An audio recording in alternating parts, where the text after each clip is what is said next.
Hi everyone, this is Ginger with Gingerberry Creek, and today's video is going to be about the supplies needed to do a jelly roll rug, or if you've picked up one of my pet bowl mats, it's also made with in the same manner as a jelly roll rug. So we're going to go over those supplies needed today.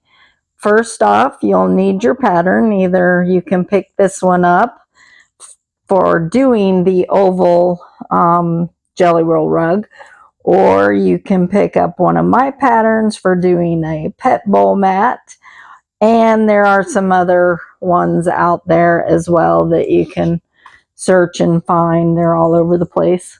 So one of the major things you're going to need is a sewing machine. And this is the one that I use at the moment.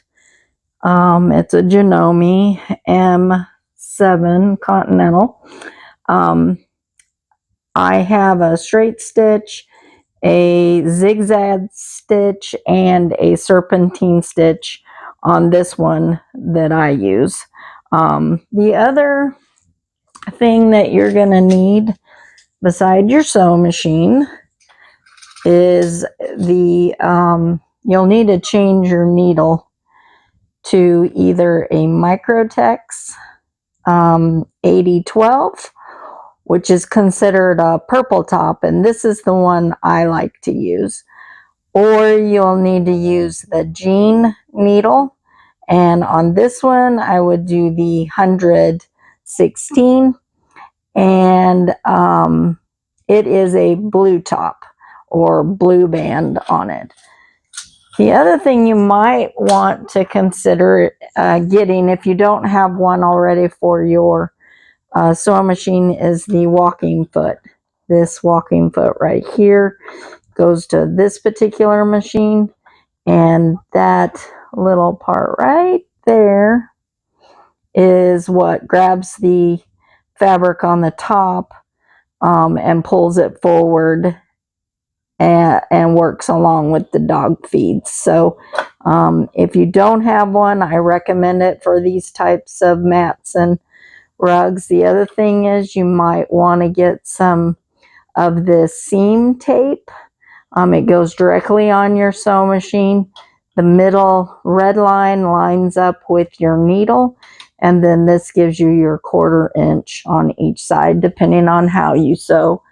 The other thing you could do is also use a magnetic guide.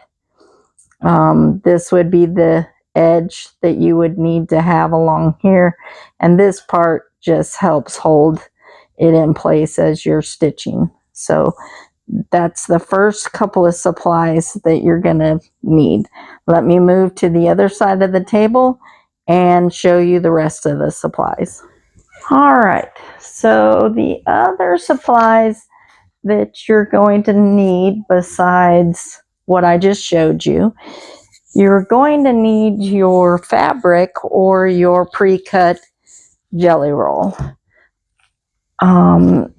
So if you're gonna cut your own fabric strips, then you're gonna need 3 yards to do 40 to 42 strips. And that's what a typical jelly roll rug or mat will use, is around the 3 yards. So what you would do is just pick some of the fabrics that would look nice together and wherever you're going to put it, and then you would cut your own strips. Now on the jelly rolls, they're already pre-cut. This one is one I have from Riley Blake. Riley Blake does 40 strips. And then I have another one here by a different company called Poppy Cotton. And if you'll notice, theirs is 42 strips. The width is the same, but you get a couple extra strips in their roll. So you'll need those. The next thing you're going to need is either some batting, regular batting, or one of these rolls. So if you're going to cut your own batting strips, I would recommend something along this line. here. And the reason why is it's similar to the pre-cut rolls, and it's because of this thickness. You'll want it to be very low loft batting, because otherwise it will not work in your fabric tube maker for the tool to kind of do these strips. So you'll need some of the batting. And then if you're wanting to do buy the pre-cut, then they come usually either like this, which is the 2.5 inches and 25 yards, which is a smaller roll. If you do this one, then you're going to need two. You're going to need a total of 50 yards to do one 40 to 42 strip jelly roll rug. You can also get the larger roll, and this is 2.25 by 50 yards. You'd only need one of these, and I prefer this one just because I don't have to try to seam the batting together when I'm doing my fabric tube, and it helps with when you're folding the fabric and sewing it. So this is the one I prefer. I do carry both of these in my shop, which I will leave a link for you. In fact, I'll leave you the list of supplies along with links to everything. So then once you have those items, if you are cutting your own fabric and batting strips, then you're going to need obviously a mat, a cutting mat of some sort here, and you will want a rotary cutter. This happens to be my rotary cutter that I like to use. It's my favorite. And this is the ruler that I use with it. And the reason why I like the True Cut rotary system is because if you notice here on this ruler, it has this edge. Well, on this rotary cutter, when I pull this pulls out. There is this plastic part here that is got an edge as well. So then all I do is set that on there and then cut straight, and it works perfectly. This is my go-to. But there is also another one that's very, very useful, and it happens to be this slotted strip maker. They come in different sizes, so you could get whichever you want, but it is marked, and then you see these slots here. So what you would do is, get your fabric, line it up, and then you just would use a regular rotary cutter, and you would put it into the slot and then cut down. So these work great as well. So I've used these a lot myself. But that comes in very handy because you could set this down and do about 4 strips, just cutting each one and get 4 strips before you have to move it. So that is what you'll need for if you're cutting your own strips as far as your fabric and your batting. All right, the next thing that we're gonna need is these here are your fabric tube making tools. And I do have a video up on all 3 of these.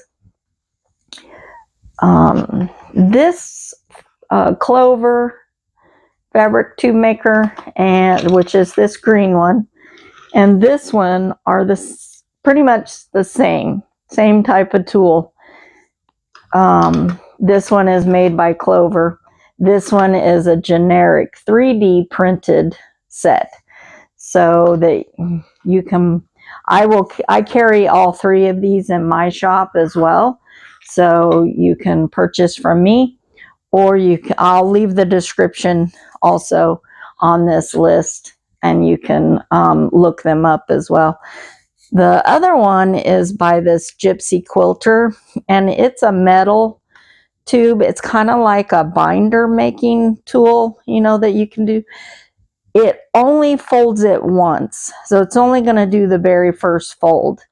And whereas these two will do, the larger tool does the first fold, and it comes apart, so you can watch that video of mine that shows you how to attach these and use them.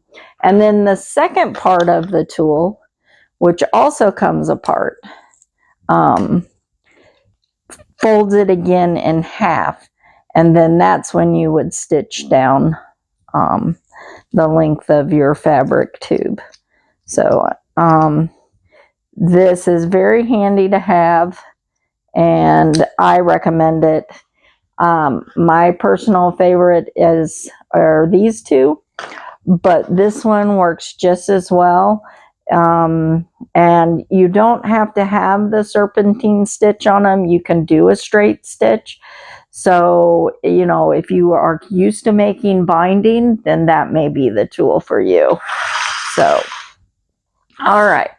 The next thing you're going to need is some thread.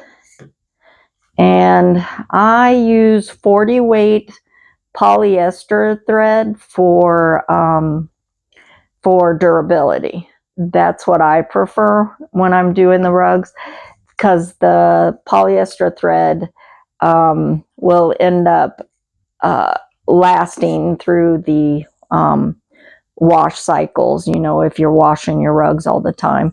You can use a solid color or a variegated. I've used both, and it just depends on your design and the look that you're going for, your fabric colors and everything. But you'll want some 40 weight, either cotton or polyester thread. The other thing you'll want to do is get you some bobbins and pre-fill them with your thread. This way you don't have to stop in the middle. All you have to do is swap out the bobbin real quick and then keep sewing. So make sure you get some of those and pre-fill them before you even start. All right, the next thing, of course, is you need a good pair of scissors. I really like these. They're called Perfect Scissors. I forget who the maker is, Karen K. Bradley or something like that. These are my favorite scissors. These are like, they've got a little bit of a serrated edge, and they cut fabulously. And if you're cutting like into the corner or something like that, these cut really nice. So have yourself a good pair of scissors to use. The other thing that's a nifty little tool is this right here.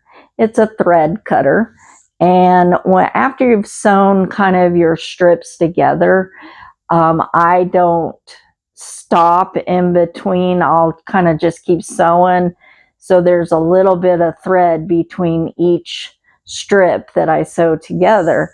Well, this has a rotary blade in there, and so then you can set it on your table and then just, you know, cut the threads really, really fast. I find that this is a nifty little tool, and that's what it looks like.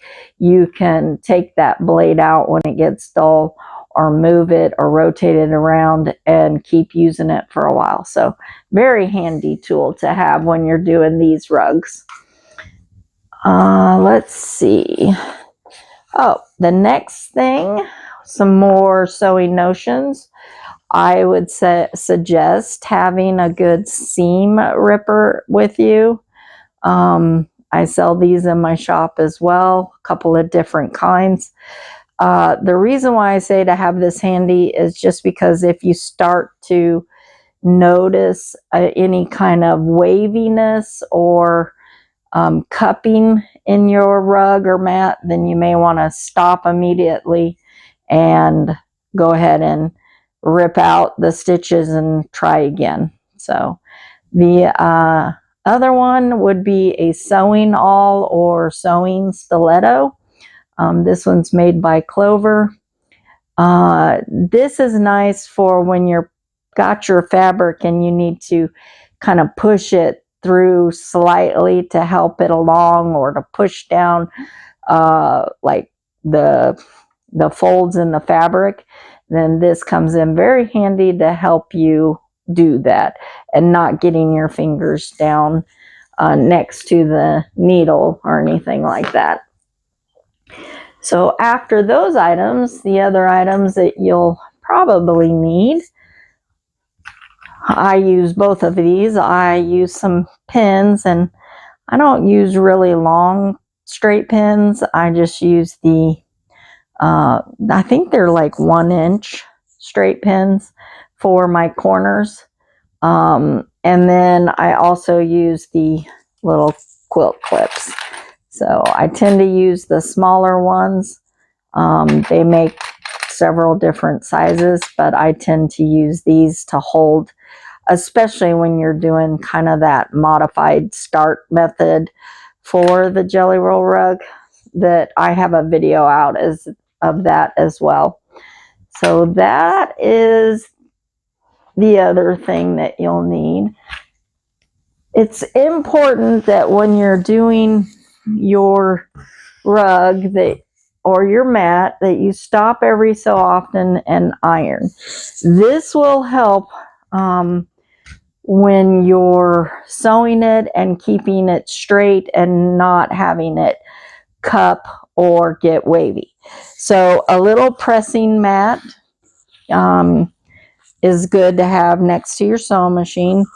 I like my little, I have a full-size iron, but this nifty little thing is a mini iron, and I set this next to my sewing machine. It's a silicone mat, and then I plug my little mini iron, and I can plug it in and set it right on that mat.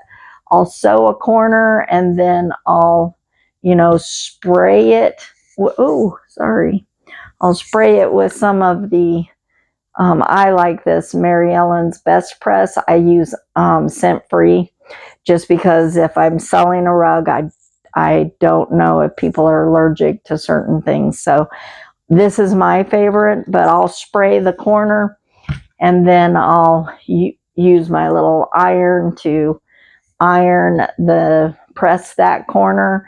And it's good to stop every so often, take out your stop, cut the threads, take it out, press it all the way down the length of the rug, and then start again. So this is something that's very useful to have it next to you as well. All right, last couple of things that you'll may want to do, because it makes life a little bit easier, is to have something like this. So you wonder what it is. It's a basket. It's got handles in it. It's shaped like this. I think I got this at the dollar store or Dollar General or something like that. I just got me a dowel and cut it down so that it fit within these handles here. And then this part, this is one of the center rolls from a batting roll. That's what this is right here. So I took the center of one of the batting rolls, and then I kept it so that when I got my strips all sewn together, after you get them all sewn and you got one big long strip, I roll it up onto this. And then what I do is I put my strip on here, and I also, here's my batting roll. I will put my batting roll on here as well, and then I can grab my fabric here, layer my batting on top of it, and then just pull it, and when I go to sew, put my fabric tube maker tool on here, and then as I'm sewing, I'm just having to pull both. I'm not having to stop a lot and adjust and everything like that. It makes it a little bit simpler. The other thing when it comes to this that I like to do is I think I have a longer tube, as you can see, that fits in here. I think this was just from wrapping paper, but after the fabric tube is made, you may want to roll it up on something like this. Usually you start with your darker fabric here and roll it till your lighter fabric, because I have found for me that I prefer the lighter fabric at the center of my jelly roll rug or mat, and the darker fabrics around the outside. But that doesn't mean you have to do that. If you think it looks better with it lighter around the outside, then you do what you think looks best, especially for wherever you're going to put your rug. So then I would put my fabric tube on this, and then I would put it onto here. I set this on the floor next to me by my sewing machine, and then I would just grab my fabric tube off of here and start making the either round or oval rug, or whatever you're doing is what you would do. So that is a nifty way of doing it. I do know that there are, I think Home Depot or Lowe's has actual, like, almost like a hose reel that you can put. I don't know if there's special ones for the fabric tubes or not, but you may want to look into that. I wanted something inexpensive, and this works perfectly fine for me. So, all right, let me show you the very last thing that you're gonna want to do. Let me take you back over to the other side of my sewing machine. And there. So you see I have a box over on that side, and then back here at the back of my sewing machine, I have these clear boxes that are up against my table. And the reason why you want to do this, if your machine does not sit down flat and have a flat surface, you want to create a flat surface.